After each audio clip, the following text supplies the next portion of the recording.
Quando se trata de decupagem e contar histórias com a decupagem do filme, o Hitchcock é provavelmente o principal, o primeiro diretor que vem à nossa cabeça, né?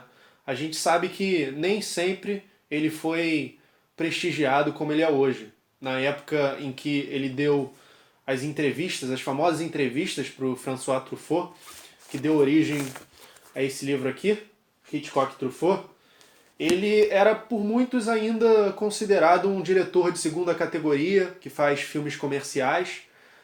No entanto, esse livro e a projeção que ele ganhou com as críticas dos autores e dos críticos da Nouvelle Vague, né, como o próprio Truffaut, ele se tornou esse grande mestre, né, do ponto de vista artístico, que é colocado num pedestal.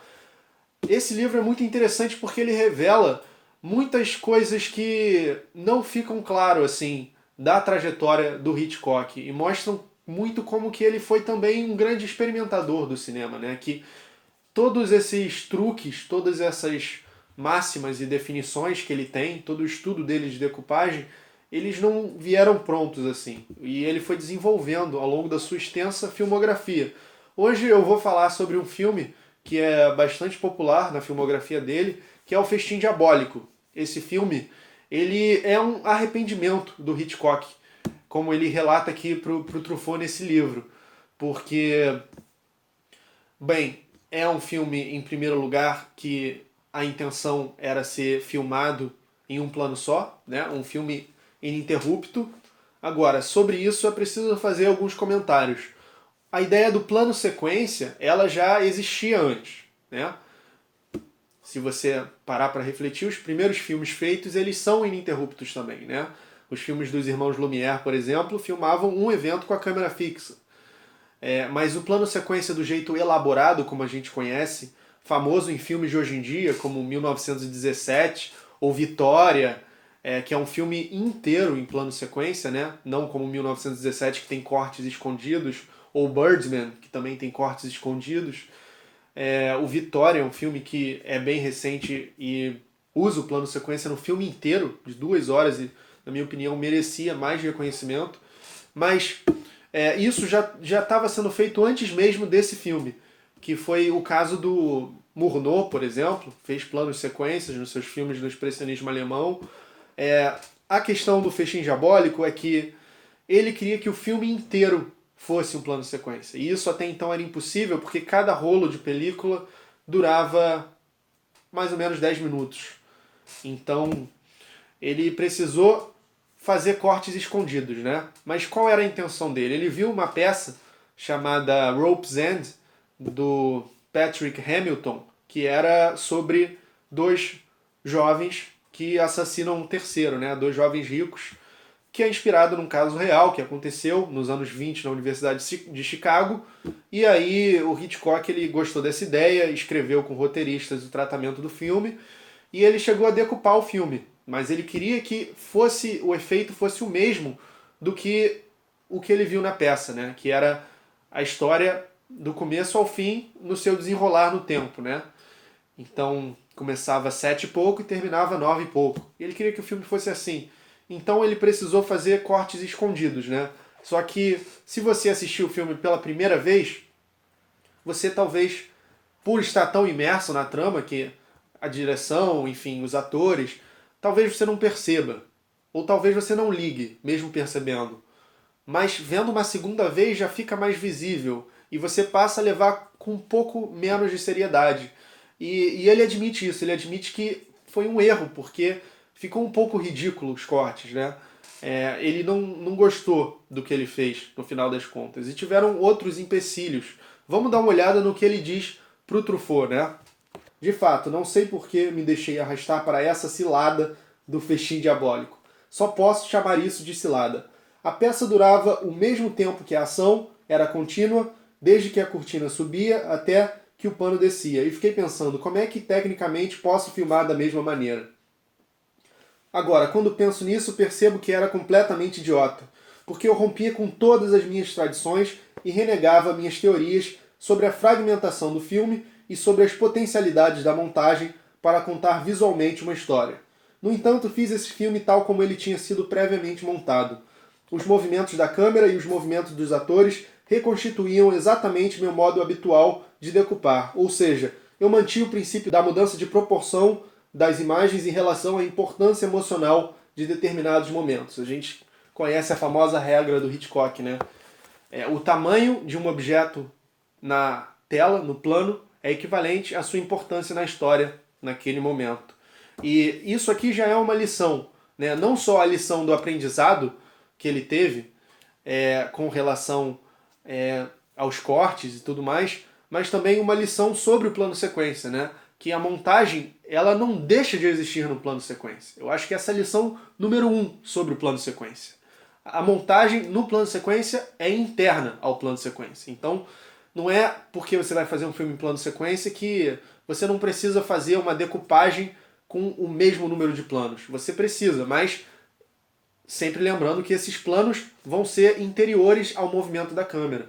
Então, quando você for, por exemplo, dirigir um filme e você vai colaborar com o diretor de fotografia, você vai fazer um movimento de câmera, ele precisa ser decupado como se fossem planos independentes.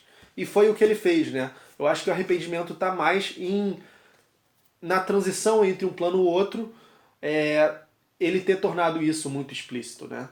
Eu acho que seria legal dar uma sinopse do filme, né? Uma vez que eu não vou me ocupar mostrando cenas com áudio e apenas da forma do filme, que é o que interessa esse vídeo. Toda a ação se desenvolve num apartamento de Nova York, numa noite de verão. 2 rapazes homossexuais estrangulam, apenas pela volúpia do gesto, seu colega de turma e escondem o cadáver num baú minutos antes de um coquetel para o qual convidaram os próprios pais do defunto e a ex-noiva. Convidaram também o antigo professor deles na universidade, James Stewart, e, tentando conquistar a admiração do professor, acabam se traindo progressivamente. No final da noite, o professor, indignado, terá de entregar os 2 ex-alunos à polícia.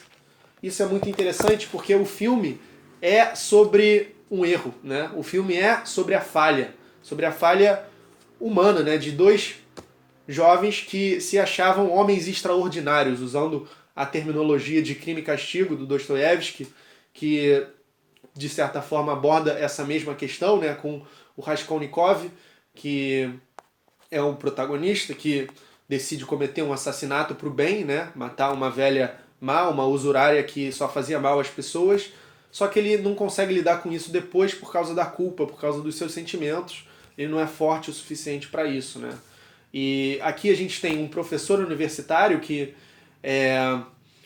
talvez por uma má interpretação de ideias como a do Além do Homem, do Nietzsche, ele acha que você ser um tirano, se você se colocar além do bem e do mal e ser um tirano, você vai conseguir manter isso, né? E você, por se achar superior, você merece esse lugar, você pode destratar as pessoas e fazer tirania e você pode ter o prazer de matar, né? Digamos assim. E foi o que esses jovens tentaram implementar, mas eles viram que eles não aguentavam isso, eles não conseguiam isso. E um dos jovens, né, fica atiçando o mais perverso, o Brandon, até o fim, dando pistas, quase que querendo ser pego para justamente ter o prazer de não ser pego, né, na frente de todas essas pessoas, especialmente do professor, que ele queria se provar para o professor. E no final o próprio professor reconhece que ele próprio está errado, né? E que isso mostra o erro de julgamento dele, né? Essa prática que diz muito sobre a primeira metade do século XX, né? Diz muito sobre o século XX, essa coisa de homens extraordinários, né? Na verdade, não existirem, né? E então, da mesma forma que no conteúdo os personagens falham, na forma o próprio realizador falha, né? E mostra como que o cinema, a atividade artística e a própria vida, que é semelhante em alguns aspectos à criação artística, à criação de si próprio, da sua vida, ela é experimentação, né? Ela é erro e desenvolvimento e experimentação. E é isso que o Hitchcock nos ensina com esse filme, que teve, além da mobilidade da câmera, problemas com a cor, problemas com o cenário, né? Porque ele precisou montar um apartamento. E em um momento da entrevista, o Truffaut, ele fala sobre essa severidade, né, com a qual o Hitchcock se cobra a respeito dessa experiência, né, se repreende a respeito dessa experiência. Você é severo quando fala de Festim Diabólico como uma experiência idiota. Acho que esse filme representa algo muito importante numa carreira. É a realização de um sonho que todo diretor deve afagar a certa altura da vida. É o sonho de querer juntar as coisas a fim de obter um só movimento. No entanto, ainda assim, isso se verifica quando examinamos a carreira de todos os grandes diretores. Creio que quanto mais se reflete sobre o cinema, mais se tende a fazer as pazes com a boa e velha decupagem clássica, que desde Griffith nunca deixou de comprovar sua eficácia. É a sua opinião? É. Precisamos decupar os filmes, ele diz. Festim Diabólico é uma experiência perdoável. O erro imperdoável foi ter me obstinado em conservar parcialmente essa técnica em Sob o Signo de Capricórnio, que é o filme que ele fez depois. Mas isso aqui é, como eu disse, um grande aprendizado, né? No que tange a direção de filmes, a decupagem e ao próprio plano sequência, que não pode imprescindir de uma decupagem, e por decupagem nós temos que pensar também a montagem, né? A transição de um plano para outro, porque simplesmente você ir para o casaco escuro do ator e começar um novo plano saindo desse casaco pode até funcionar na primeira vez que o espectador assiste, mas depois, né, ao longo do tempo, ele acaba se tornando explícito, né? Muito obrigado por assistir, espero que esse vídeo tenha sido útil para você. Não deixe de conferir meus outros vídeo ensaios sobre filmes no meu canal. Muitas vezes eu falo não só da forma ou do conteúdo dos filmes, mas também os relaciono com pensamentos e ideias da filosofia. E aliás, se você está aqui pelo cinema, não deixe de conferir meu conteúdo da filosofia, que afinal, cinema e filosofia andam juntos.